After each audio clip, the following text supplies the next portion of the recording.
Hey everyone, I'm back with a different kind of video. It's a shipping video. As you can see, there's two boxes up above me. I just finished packing all the weekend stuff, 25 packages. In the middle of it all, I decided it'd be cool to show you guys the Frankenboxing for these two right here. One is an RC truck and one is a Department 56 building, Halloween one. So you can kind of see they're pretty big boxes there. I had to Frankenbox them because I didn't have the perfect box for them. You can kind of see I'm even sweaty a little bit. It's disgusting, but been working for the past hour and a half or so, hauling all this stuff in, packing it all up. And I figured I'd just show you guys kind of the process for when I have an item that doesn't fit in the box perfectly. I'm not the best packer. I'm not saying that I am or that I'm an expert or anything like that. Just want to show you guys what I do in case you are wondering how to pack bigger stuff and maybe what to do if you don't have the perfect box. If you guys do enjoy, let me know. Maybe I can make some other shipping videos. If not, you can let me know as well. Then I won't waste my time doing it. But I figured it might be cool to do something different. And I could also maybe, I thought, do a video of some of the smaller stuff I pack up as well. If you're really new and you want to see that, I could show you some of the small poly mailer type stuff as well as small boxes. But for those of you who enjoyed, I hope you had a good time. Let me know some feedback. I'd appreciate it. If you don't, it's okay to say you prefer other videos because I can definitely not make these as well. Whatever you guys want to do. Hope you enjoy. And again, if you have any questions, let me know. I'm not a professional, don't claim to be, but hopefully this is helpful. Hey everyone, I wanted to show you guys this little part of the eBay process I've never really shown before. And I've had some people ask me to do some videos about packing scenarios or different things you can do. One thing, I'm not an expert packer. I wasn't trained by UPS like my wife was, or you know, some of the people online might be super awesome. But if you look at my feedback, I usually have pretty good remarks about shipping time and things being packed pretty well. So I think I'm doing a pretty good job. So if you guys want more of this, I'll probably have two clips here of some bigger items and things I had to do with them to make it work, and hopefully it'll be helpful. If not, let me know too. If it's just a waste of time, I won't make them anymore. But if you guys want something more where I show you how I pack up all different kinds of stuff, even the smalls, maybe I could somehow set up a tripod to watch me pack up a bunch of items. So this is a Department 56 Halloween house. You can see it's in the box there. I've already wrapped all this before. I thought of the video afterwards, so sorry we're a little bit behind, or a little bit further into the development of the shipping, but I wrapped it in the big bubble wrap. I have a lot of it. One time we ordered a bunch of big bubble wrap, 6 huge rolls instead of 6 of the small on accident, so I have an X of this, so it does work pretty well for the big stuff though. So it's been wrapped really nicely. I don't really skimp out on bubble wrap at all. I probably overdo it with the bubble wrap and with tape, so some of you might not want to do it that way, but I didn't have a box that fits this perfectly. Unfortunately, with the bigger items, I just go through so many boxes these days. I don't have as much of a selection, so I'm usually working with whatever I have and just making it work. On the smaller stuff, I buy big quantities of boxes, so I usually have something perfect for every size or that I can work with, but with this I don't. So as you can see, a couple of problems here. One, this actually goes over where the top of the box is, so that's problem one. And then two, it's not a perfect fit. There's actually all this room here. So rather than trying to cut the box down again or just leaving the space, because when there's space, that's when problem happens, I save all kinds of packing material because I'm a hoarder. And anytime I buy something, we buy furniture or, you know, anything to Amazon, I save all the packing stuff I can. I had a bunch of these. They came with, I think, my son's crib when we got it. And I cut them up into little things so they actually fit perfectly down into here, down the sides. And I have a bunch of those, so we just will shove all those in. And again, the purpose of these is just to kind of fill that void. You don't really want to leave a void there because what ends up happening is stuff moves around and that's when problem happens. So now that that's filled, that takes care of that. And it's not perfect, but this thing is so big it's not going to move. Obviously on a smaller item you really want to fill the void, but that's going to keep that thing nice and secure there. If you can kind of see, I've already done it. I ended up putting a little crease here because what I realized was this box wasn't going to work, but if I fold the lid over, I can kind of make my own box and I'll just have a little gap in the middle. So what I then do is kind of set up the lid where I think it needs to be fold it at. And I just take, they have a bunch of tools you can use. You can put a ruler here. I just take my little knife and just kind of create a little line like this. I don't go through it, but just a little kind of crease in there, and then I can fold it. I don't measure it. I'm not going to be perfect. I just kind of eyeball it and make it work. And then now I have this flap, and then I kind of done this with all of them. So now I have kind of 4 flaps, and it is hard. I probably need to get a tripod set up, so if anyone knows of a good one, let me know. So what I'm going to do next is fold this shut, and then I'm going to show you guys what the next step is. Okay guys, we're back. I've kind of pushed the sides over and just taped them there. It's not perfect over here, and you can see it's still kind of bulging. That's because I put too much bubble wrap on this one side, so it kind of stuck out a little bit. We're still going to fly with it like this. It's not going to be perfect, and again, I'm not saying I'm the best shipper. I'm just showing you what I would do on something like this, because sometimes you don't have the box that fits perfectly. So I've kind of taped the sides, kind of reinforced it. It's pretty sturdy. And now I have this big gap here that we've created. So all I do is then take a piece of cardboard here. This is a piece that I've already kind of cut that I thought would fit. I always keep a couple of loose pieces of cardboard. They're sometimes from inside other boxes, or if I get a box that kind of I mess up and I cut it wrong or it gets junky, I'll just take pieces. So then this kind of fits perfectly there.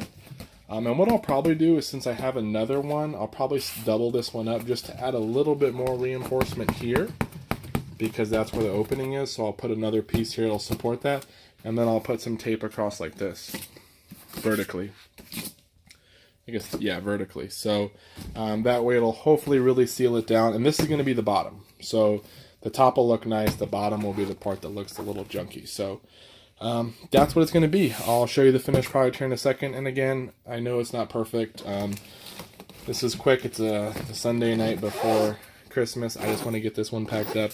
The biggest thing will be right here. And part of this also occurs, guys, because of how I cut. If I did a straight line, things would also look a little better, but there is more bubble wrap bulging out there too. So if you look on this side, you can kind of tell it's a lot more flat. So that's I guess a rookie move, but either way, I'll show you what the finished product looks like. One sec.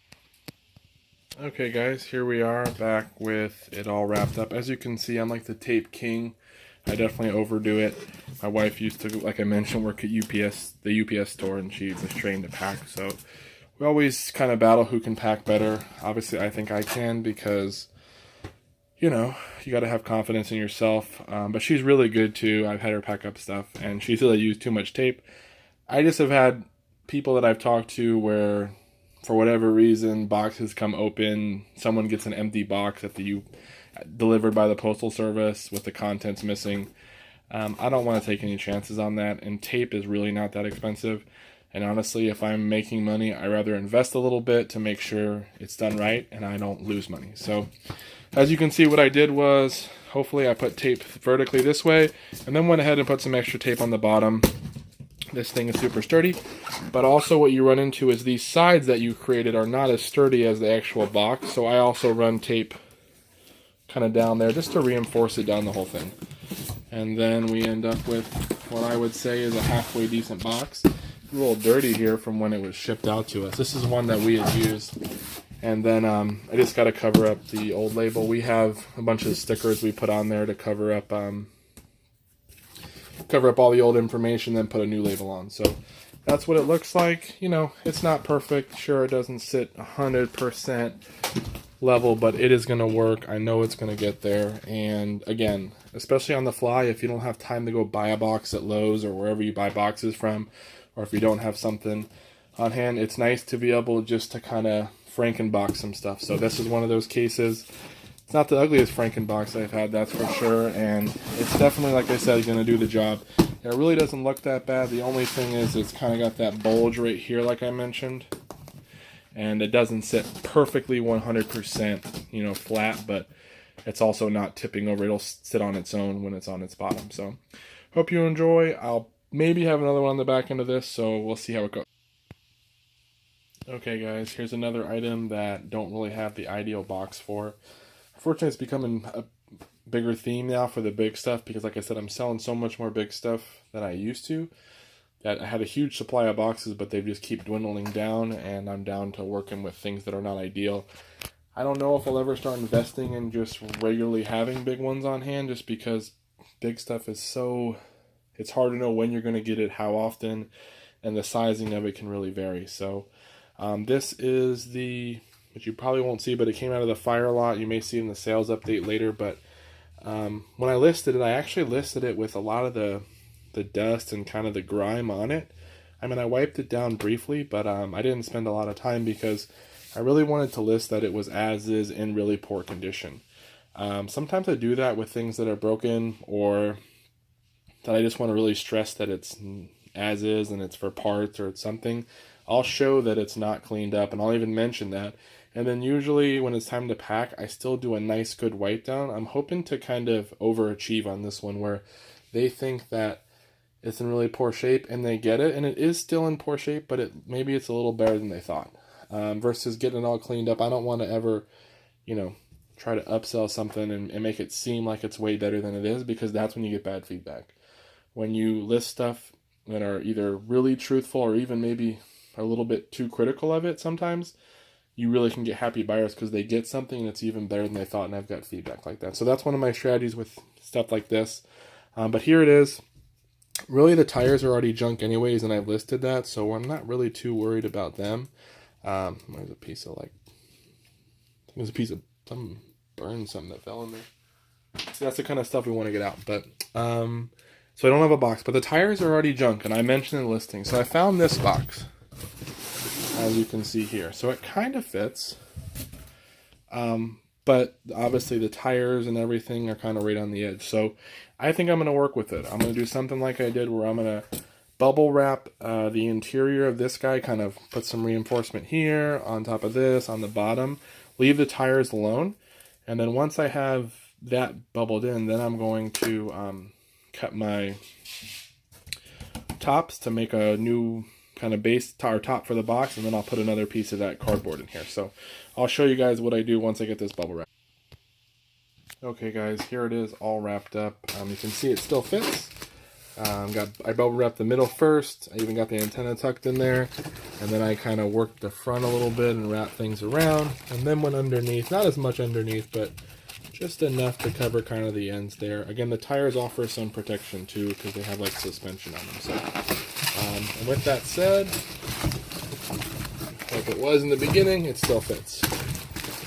Again, the suspension, we're going to want to keep this thing pushed down.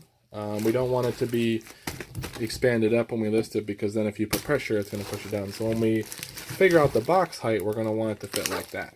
So what I'll also probably do is put some air pillows in here, which you'll see pretty soon.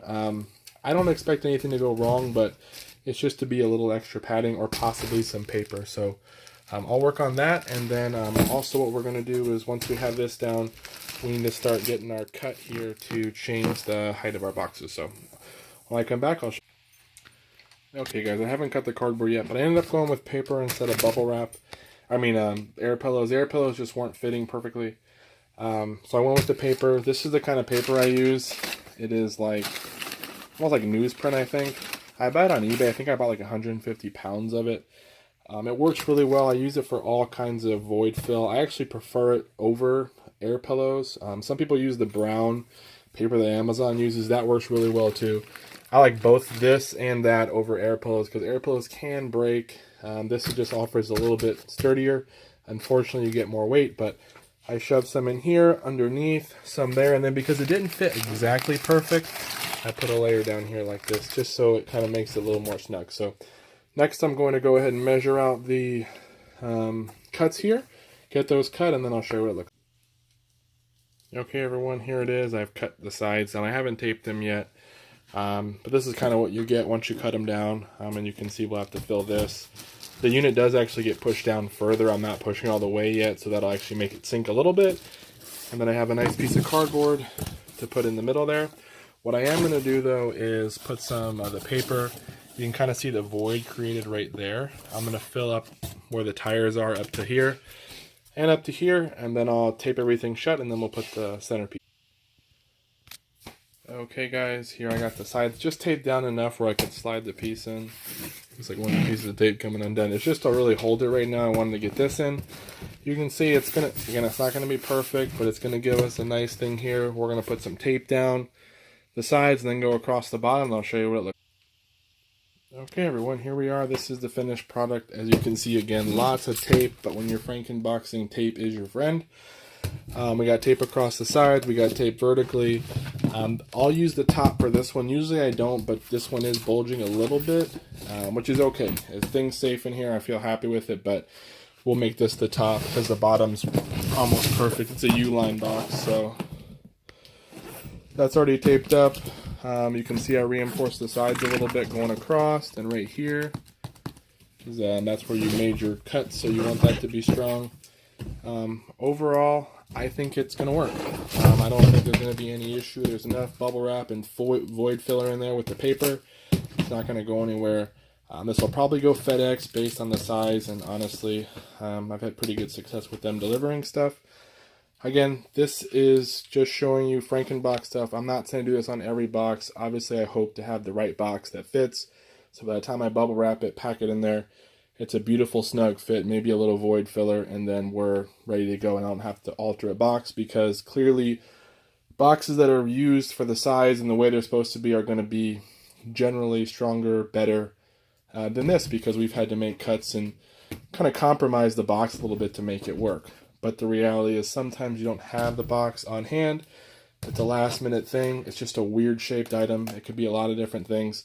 I wanted to show you how I do it with two different kind of boxes and how it turned out. If you hate it, just keep that to yourself. No need to tell me, because it's not going to change how I do it anyways. Just kidding. If you want to tell me, that's fine. If you have any suggestions, let me know. If not, I hope it helped. And again, I know I'm not the best packer. I'm just showing you guys what I would do.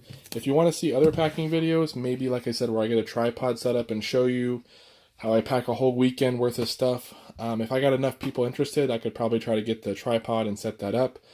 Obviously, I ship a lot of small stuff going in poly mailers and different things, and maybe you'd want to see that too to see how it kind of works. But I figured these two big things would be cool because they both were going to be Frankenbox. So hope you guys enjoy, and take care.